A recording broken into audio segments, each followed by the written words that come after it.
This is the Financially Simple Podcast, a show dedicated to destroying the complexities of money for today's small business owner. And now, here's your host, pizza-loving, certified financial planner, Justin Goodbread. Welcome to Financially Simple. This is a finance show for small business owners about money, how it works in our business and personal lives, and how we can build wealth to be financially independent. I'm your host, Justin Goodbread, and today I have a special guest on the show. My guest today is Gavin Baker. Now, Gavin's the owner-operator of Baker Labs, and I'm going to have Gavin tell us a little bit more about his business. But let me tell you guys, this is like the grand poobah, the czar, the wizard of marketing. I wanted Gavin on the show today, and I asked him, I said, Gavin, I'd really like for you to come on the show for two reasons. Number one, because first of all, Gavin's helped me out. Full disclosure, I use Gavin with Financially Simple and my company, Heritage Investors. He's done some work for me personally, and I've always been super excited to get the refreshing take he has in his world of marketing. I've also recommended clients work with him, he and many other marketing firms, but I've had clients work with him, and they are pleased with his communication skills. Folks, this is an entrepreneur first and a marketing wizard second. So with that small introduction, Gavin, thank you so much for joining me on today's podcast. Justin, this is awesome. I'm glad to be here and fun to spend some time with you talking about one of my favorite subjects, which is marketing and businesses. And so thanks for having me. Yeah, man. So before we jump into our favorite subject, marketing and businesses, tell me a little bit about yourself. What do the folks need to know about you? So I started my first business when I was in high school and went on into college, studied business. And then my first job out of college was at a e-commerce startup. We sold books online. We were angel backed, so we had some funding, and it was a blast. We were selling books online before the Kindle launched and the iPhone launched. Subsequently, both launched while we were selling books online. And so that business didn't quite have the trajectory anyone hoped, but learned a ton. I went from there to run social media at Ruby Tuesday, the restaurant company, and then went on to be an agency and then started my own digital marketing agency. We turned 6 this year, so 6 years ago. And it's been an incredible, blessed journey getting to work with some fantastic people. That's my business background. Tell me a little bit about your company, Baker Labs. This is the company that's now turning 6 this year, I think you're referring to. What exactly does Baker Labs do for small business owners? The theme of those last kind of 12 years and at Baker Labs here is what are the opportunities that exist in the world of online marketing, digital marketing, and digital innovation. And so we work with clients who traditionally are trying to grow, or they're stuck or stalled. What they've been doing isn't working any longer. They're not hitting their goals. And so we look at what they're doing, where their goals are, and what opportunities really exist for them when it comes to their website, to social media, to online advertising, to search engine optimization. You know, what are those opportunities that they just aren't taking advantage of?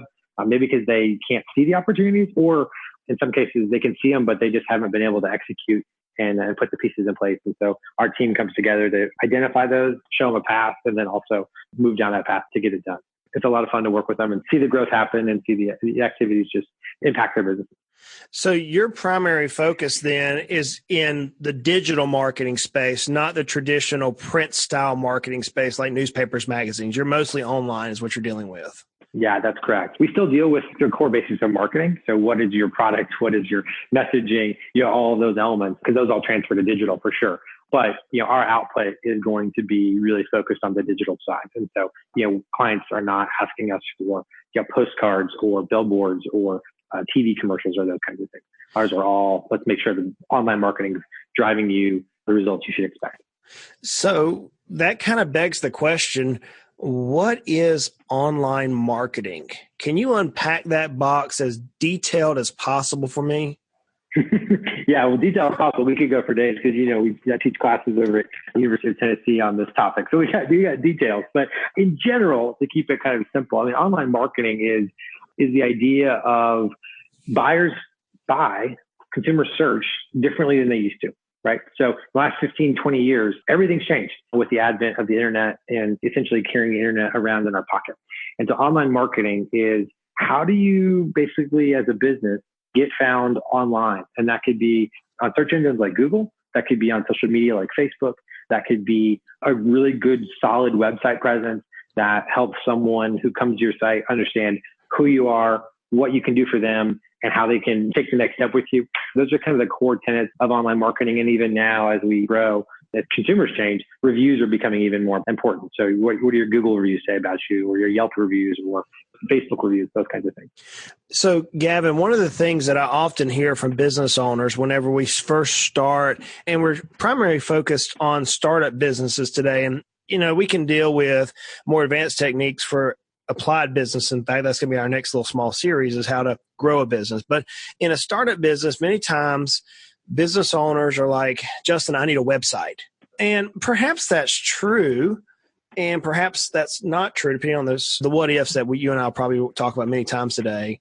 But what I just heard you say, it's not as simple as throw a website up and they come. It's not the field of dreams, if you build it, they'll come mentality. This is a little bit more detailed than that. Oh, completely correct. It's funny you say that. I actually quoted that to a client just this week. I said, field of dreams doesn't exist. I mean, candidly, it did 20 years ago. If you were the only website on a topic, it didn't really matter how good or bad it was, because you were the market. So if someone searched for it, they found you. But in today's world, that's not the case. And really just, we would normally encourage clients to this. Anybody on this can just think of it. When you're looking for a service online or a product or whatever it is, and you Google it and you go to their website, what impression does that site leave with you? Well, that's the impression they take. And so if you're a retail business, you would never, ever just think about, well, we'll just put a bunch of product out in our shop and people will buy it because it's good. They show up at your shop and it's messy and it's hard to find things. They're going to walk out, because consumers aren't that invested in buying from you. They want to buy in general. They want to solve their problem, which is more important than necessarily buying from your brand. And so a good website that communicates clearly, that makes it easy to use on mobile, that's even more and more important. Half of website traffic in most cases is going to be coming from a phone, right? So they're not going to be on their computer, they're going to be on the phone. So what's that look like to do that? Those are really important pieces for any business, but particularly a startup, to have a good solid presence there, because particularly if you haven't been in a market for years, you don't have brand equity, no one knows who you are. Appearing professional, having a website that functions best of class, those are all important things as someone's making a decision to move forward with you to either request the appointment or buy the product. Or it's not about e-commerce. I mean, a website, even if you sell lawn care, or dentistry, or, whatever it is, you still need a really solid presence so that they can walk away with an understanding of who you are, what you do, and how good you are at it. That begs the question, though, that just because I throw a website up online through a firm or try to do a DIY through something else, that doesn't mean that I'm going to be found. I mean, I know organizations who have had websites for a decade, and yet you still can't Google them and find them. So I'm assuming that online marketing is more than just the website and having the pretty website and be able to communicate through there. There also has to be, how do you get people to that website? Is that correct?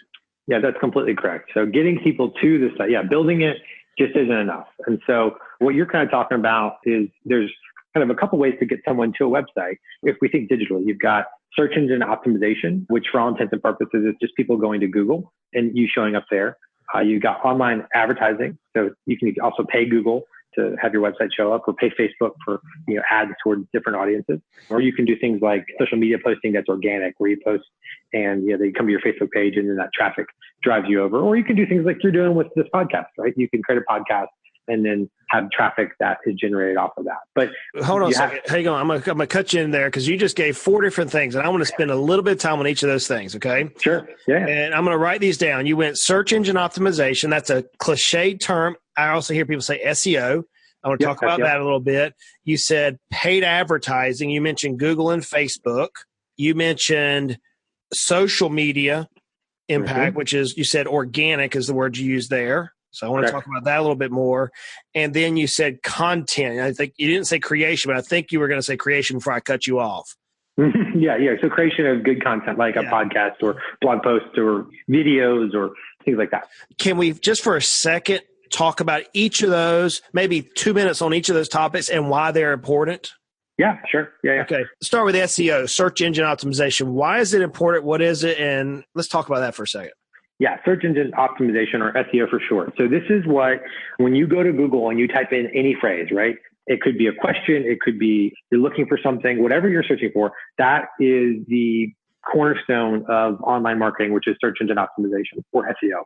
And the reason it's a cornerstone is because when you go to Google, right, whether you're looking for, who has the best pizza in Knoxville or whatever the search you're typing in, you are looking for something. So you as a buyer, as a consumer, have what's called search intent. That means You don't quite have your credit card out, but you're a lot more likely to spend because you're looking for something. You've got a problem you're trying to solve. And so that's why it's important. And the truth about search is that if you're not basically in the top 3 results on a search result, it's kind of the same as not existing at all. You can think about it. When the last time you searched for something on Google, Justin, did you go 5 pages deep to see what was on it? No. No. Most likely, if you follow most search behavior, you're going to type in your query or your words you're using. And if the results you get don't match what you're looking for, you go back and you fix the query. You add another word to it. You modify that to get what you're looking for. So you're not going through and paging. It just doesn't happen.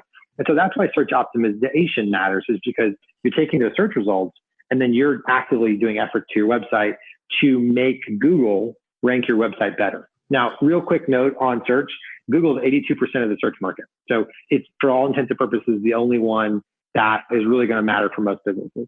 But there's local search and there's what is generally kind of overall kind of national search. There's not a good phrase for it. Organic is kind of what the industry calls it. So local search would be if you were searching for a local business, it's going to show up as a map result. So, if you typed in best pizza in Knoxville, you've still got my mind back there, dude. You said pizza. Exactly. You know the rules. We cannot talk about pizza on the Financially Simple podcast. I can't think whenever that word comes up. So if you typed in best pizza in Knoxville, right, or pizza near me, Knoxville, you're going to get 3 pizza results closest to where you asked for that, right? So if you did it from your phone, it's going to find where you are in town or wherever you are and give you pizza. It's going to show you, whether it's a local pizza place or a Domino's or a Pizza Hut or whatever, it's going to show that. And that's because Google understands that when you want that kind of thing, you want the map, right? You're not necessarily looking for content relative to the pizza. Literally, the thing you care about is where is pizza relative to where I am right now. Things about, is it open now? How close is it? Those kinds of things, those all influence those rankings. So that's called local search or local SEO.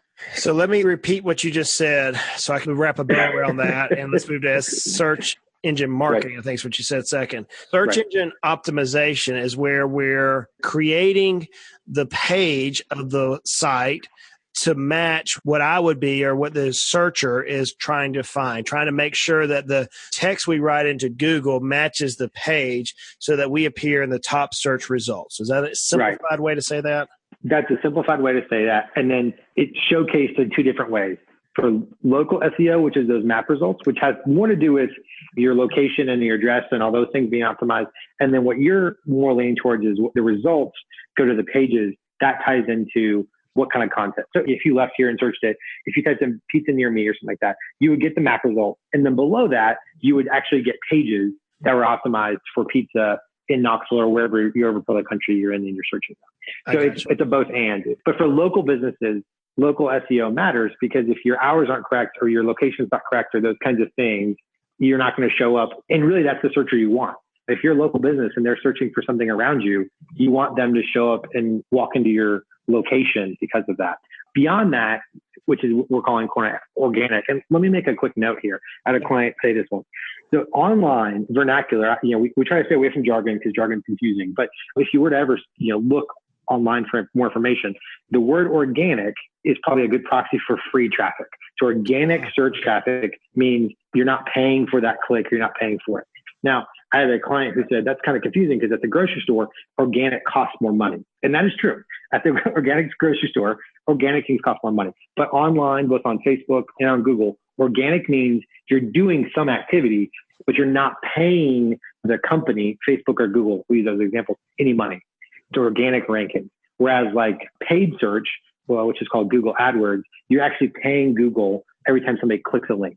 So that's the difference, is paid and organic. So just to make sure those 2 things are, organic is essentially a good proxy, means kind of free, and then paid means you actually are paying an entity, Google or Facebook in those examples. So that is the segue then into the second point you said. You could actually pay for advertising. Talk a little bit about kind of how that works.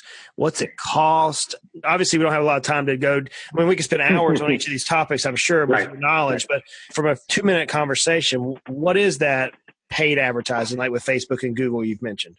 So we were talking about Google. Let's stick with that. So Google has a thing called Google AdWords.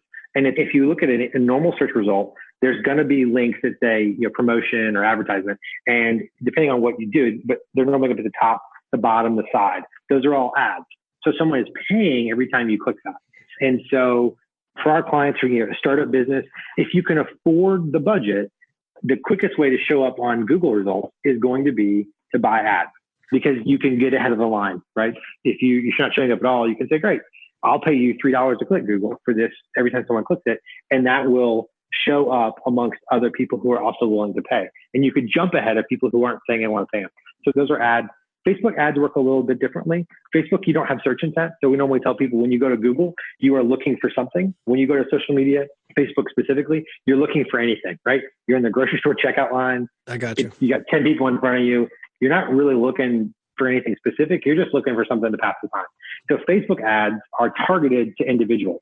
They are not based on search intent. They're 100% based on who you are, right? Which is where Facebook has gotten in trouble recently. But that's who it is, right? So you're targeting based on demographics, where you live, what you're interested in, those kinds of things, even down to if you're married or not. So, all these details Facebook knows about you can use for targeting. And so you can find a lot there. That's great. Let me kind of pack it this way then. If I go to Google, I'm looking specifically for the best pepperoni and black olive thin crust pizza in Knoxville, Tennessee. And that's where I would go to Google to find the best pepperoni and black olive thin crust pizza in Knoxville, Tennessee. Right. However, if I'm on Facebook and someone's advertising me, they're going to know that I love pizza, and they're going to say, here is a meat lover's pizza that's currently on sale with Papa Murphy's, which I had last night. Let me tell you, it was delicious. But they're going to, Papa Murphy's knows that I love pizza, so they're going to advertise to me through their advertising to say that, hey, look, Papa Murphy's has a special on meat lover's pizza right now for $6.99 on a large family size. Is that kind of what? That's exactly it. Facebook's going to allow you to target a user based on their behavior, not based on kind of what they're looking for. And then you find it and say, my gosh, I was craving pizza. What a deal. It's on sale. I have to buy this.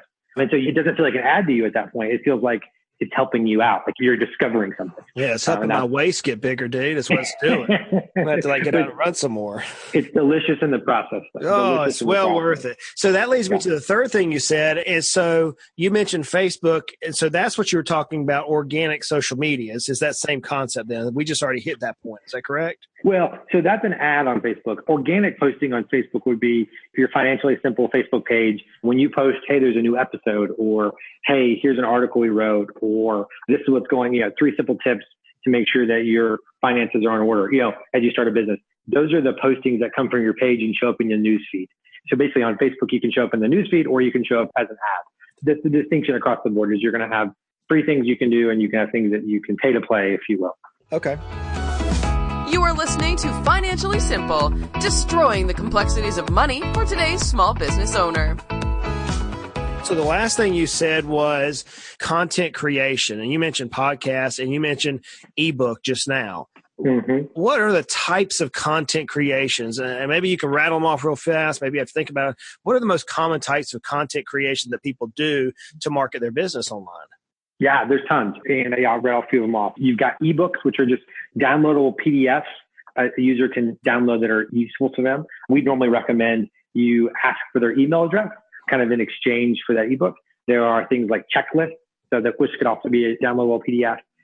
Do these things before summer hits, or that kind of thing. We do a lot of assessments with clients. So a quiz of some kind where a user is inputting information and they're getting an answer at the end of it. You can do podcasts like you're doing. You can do videos just that are on topics. You can do classes and courses where someone would pay, or not even pay, but they get it for free. It's really kind of endless just when you think about it. It's anything that's going to provide value to someone in their search for a solution. That's the way to think about it. If they're online, they're looking to solve a problem. How can you give them knowledge that helps them understand how to better solve that problem? And then hopefully position your business in a way that says, hey, we can solve the problem for you if you're looking to solve it in this way, right? So as I listen to you talk, I can't help but think, as I often say, holy Batman, how in the world can I do this? So I put myself in the shoes of a startup business, okay? Because we're dealing with and candidly, even in my business, I don't think we're definitely not a startup anymore in my business. It's mature now. It's got national press, and it's solid. It's a good little business, and we're having a blast. But I'm thinking startups, or even my business, Gavin, I don't have the time You Right. know, I was talking with someone this morning, and this is a client of ours. They're in a small manufacturing business, and he was just telling me, he goes, Justin, I worked 80 hours last week, and he's extremely efficient in his time management. I'm thinking of SEO and this online marketing and now social media and content creation. And I'm going, you know, I don't know enough about it to hire somebody to work with me full time to even know how to monitor and hold their job criteria up. So I'm going to have to go out and I need to hire a firm. How much should I expect to spend for this type of work? I mean, is it a dollar figure? Is it like, I could imagine that some businesses may produce $300,000 a year. And, you know, I've got a client that I'm talking with this next week that produces about $60 million a year in top line revenue. So it might not be a dollar figure. Is it a percentage? Maybe there's an entry fee in order to come into the marketplace. And Gavin, I understand this is a hard question. I do. And I know that the answer is probably, it depends. Yeah. But let's unpack that a little bit with the mindset that, hey, we got a lot of people starting businesses here. How do they even enter into this space? No, that's good. Yeah. And the answer is, it depends. I mean, of course, it depends on the business, depends on the profit margins of the business, depends on the market you're trying to go into. Is it hyper competitive or is it pretty wide open? And then inside of all that. So, you know, from a perspective of what would a brand new business do for marketing, some must have, you certainly need a website. You need a good website that, you know, explains who you are and showcases you guys well, brand proposition, how to get in touch with you, next steps to take. Those are de facto. And, you know, a website can cost, you know, it's the same as, you know, what the house cost. I mean, it can cost anything, right? So you can do a website yourself, certainly through some different builders online, through Squarespace, things like that. Invest your time. You could pay a reputable firm. I mean, you could probably pay somewhere from a few $1,000s, starting at like $3,000 or $4,000 up to, you know, we're talking with someone, a friend of mine who's, you know, their business, it's a big business. Yeah, they were just spending $100,000 on their website. And that's not common. I mean, I think you're going to see most businesses spending in and around $8,000 to $12,000. As a startup, that may be out of the reach. And so maybe you do something a little bit smaller and then you start with a phased approach. And so once you start seeing some return from your marketing, you move back into and say, okay, what's next here? Marketing's never ending. And you know that, right? So right. You've talked about that before. And I think websites are the same way. They're never ending. They just keep growing and they should. Going back to your question, what should you spend? Yeah, it just depends. Most small businesses that are starting up are not going to be able to realistically do everything I just talked about and outsource it and afford it.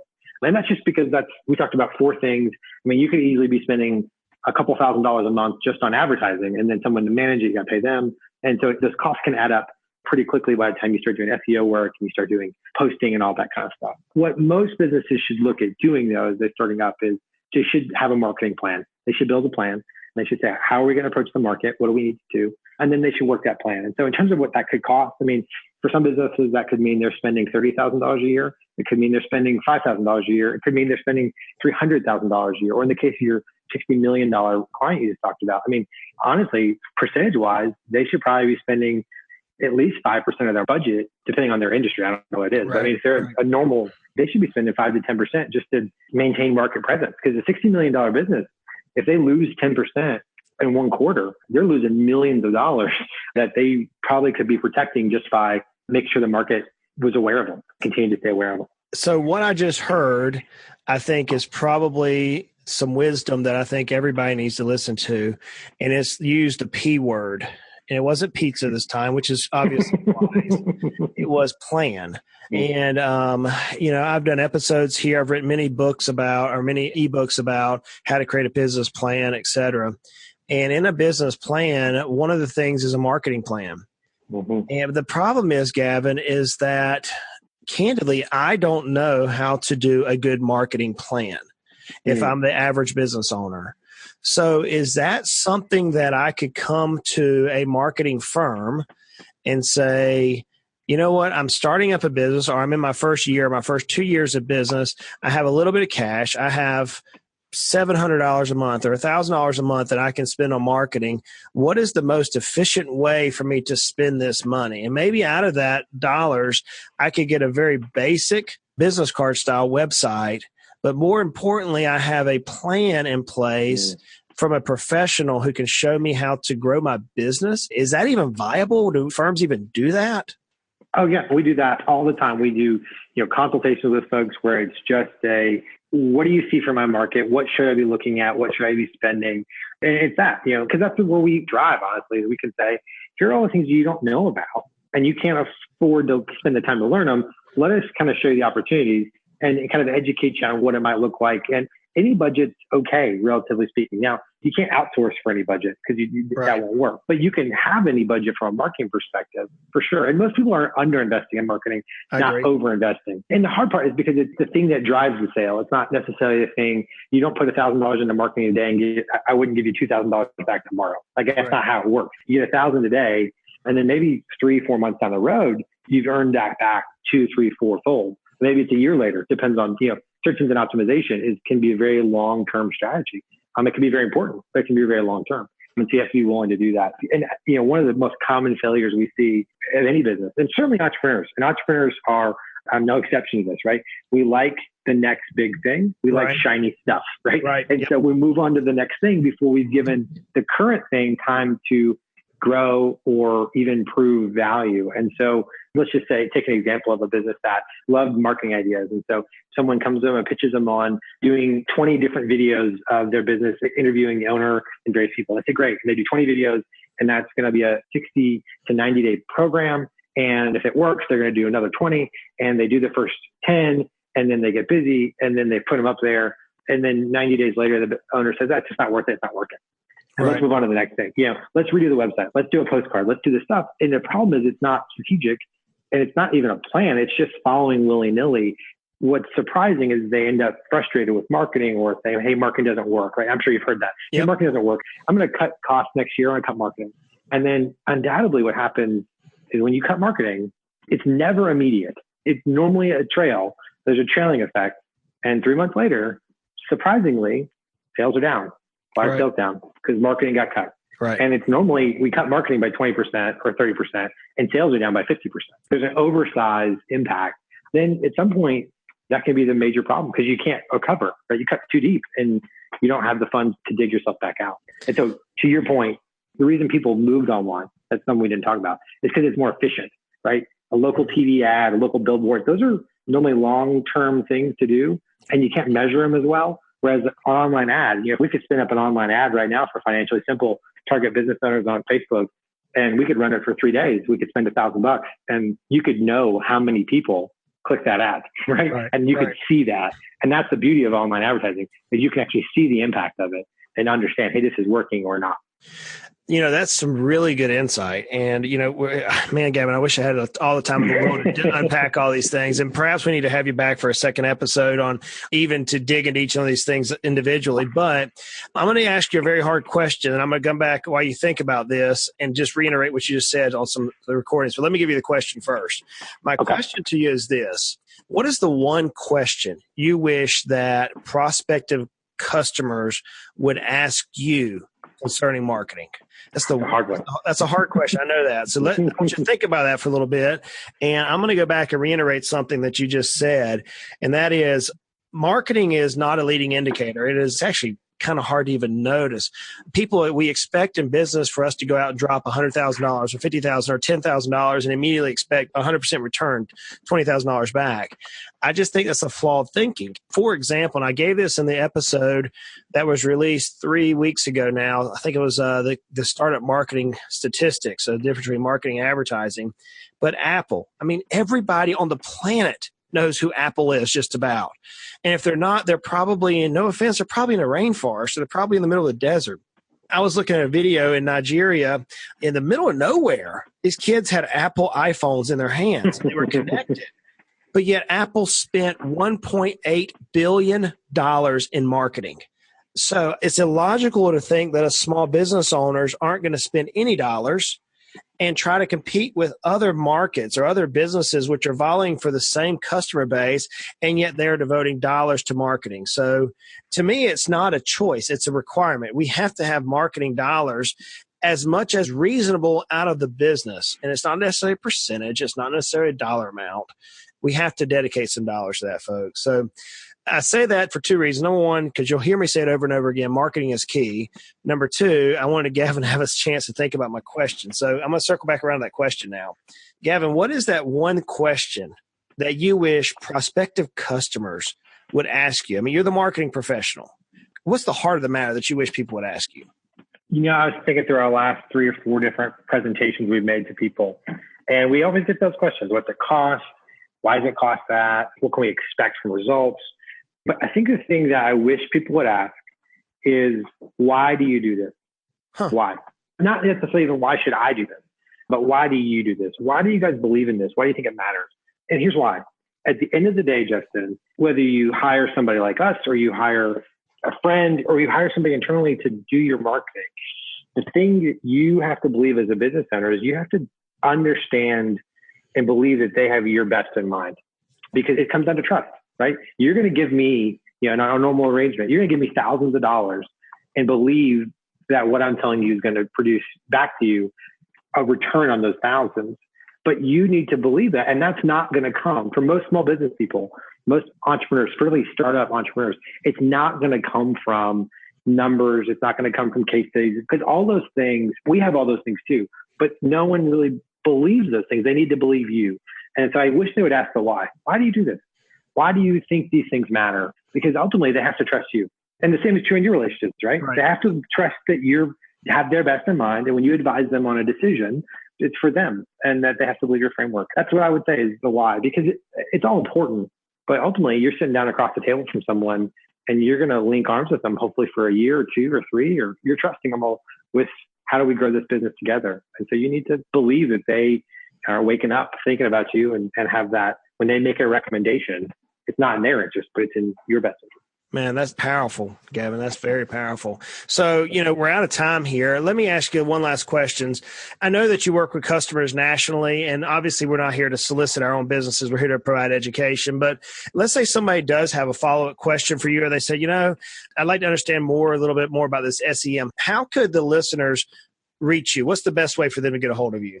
The best thing to do is they can come to our website, which is www.bakerlabs, BAKERLABS.co. We've got a blog and resources that are dedicated to online marketing. We work in a variety of industries. We've got clients across the board. So there's always something you can find there. It's specifically to SEO, search engine optimization. We've got a free ebook under our resources section that talks about some of the changes that have happened in the last few years. And so it's titled 2018, but it's about 2018 and changes Google has made, because search has changed quite a bit in the last, we didn't get to talk about that. We'll have to come back and do that hopefully. But search has changed a lot in the last couple of years. Google's made some pretty significant changes. And so there's a whole ebook that kind of talks through all that. And then I'd love to do this. This has been great. For any of your listeners, your readers, they're saying, I just need some help, but I don't know the next step to take. We'll do a free evaluation. We normally charge for a website evaluation, which is where SEO starts, but we normally charge for that. We'll do a free SEO evaluation. They just need to come to, and we can put the link in hopefully, but bakerlabs.co, same website, and then /S, financially simple, so FS eval, EVAL, and there'll be a form they can fill out and request that evaluation. And we'll do a full workup for them and kind of tell them what they need to know and what they can do to fix it. And it's not, certainly we'd love to help them with it, but there's those kinds of things. And then, they can email me or call me too. I'm happy to, anybody who's a friend of Justin, I'm always happy to guide. And as you guys can tell, I love this stuff. So anything we can do to help is what we want to do. That's pretty awesome, man. So let me see if I can repeat everything you just said, because you just said a lot. So your website is bakerlabs.co. And again, folks, we'll put a link in the show notes for that. And then you said on your website, there actually is a free ebook that deals specifically with SEO. Did I hear you right on that? Correct. Yeah. Sweet. Yeah. We have a page called Free Resources, and it's under that. Okay, so we need to check that out. I need to check that out. I need to go there and grab that. I haven't seen that yet. Man, that's awesome that you're going to make that service available. So if I heard you right, this is a non-committal type situation. It's where someone, if they just need to know the next steps, or maybe they are interested in hiring some type of firm out there, that you have a website now. Did I hear that correctly? A website specifically set up? Can you give me that URL one time, and I'll make sure that it's set into the show notes for everybody? And complimentary, this is not a pitch. It's just that we're going to review it for you, tell you what you need to be doing. And again, it's just, we'd love to help somebody. But if you're a startup and you don't know what you're doing and you're not sure how to take the next step, that is just as fine as if you're $60 million and you are trying to figure things out. So the URL there was bakerlabs.co and then /FS eval, EVAL. It'll be a form you fill out that's going to request some information from you that'll help us know how to deliver that evaluation. And then we'll go from there and schedule time to review it and just kind of walk you through what we find on that website and what we recommend as next steps for you. Dude, that's awesome. Hey, thank you so much for that. And with that, Gavin, I want to thank you for coming on the podcast today, man. It's been a pleasure. I've learned some things. It's been fun. Thanks so much for having me, Justin. And with that, folks, I want to thank you for joining Gavin and I today on the Financially Simple podcast. And like we talked about, there's a lot of links here. We're going to put those in the show notes, and you can go to the financiallysimple.com website, and underneath the heading podcast, you'll have the full write-up of today's episode. And while you're on the blog, hey, feel free to sign up for the newsletter. I talk about it every week. I just sent out a newsletter this week that was dealing with a specific tax tip that I found in the new tax code, and I had a lot of response on it. So some of the best writing I do every week is in that newsletter. Sign up there if you don't mind. And like I say every week, life is hard. Life is good, and, marketing, holy cow, this thing can drive me crazy. I'm not a marketer, guys. This is why I hire experts. But money in our business and business and all, it doesn't have to be frustrating. Let's continue to make our lives at least financially simple. Y'all go out and make it a great day. You have been listening to the Financially Simple podcast. The information in this show is for informational purposes only. This show is not investment advice. Instead, seek help from a competent financial advisor. Justin Goodbread, CFP, is an investment advisor representative of Heritage Investors, a registered investment advisor.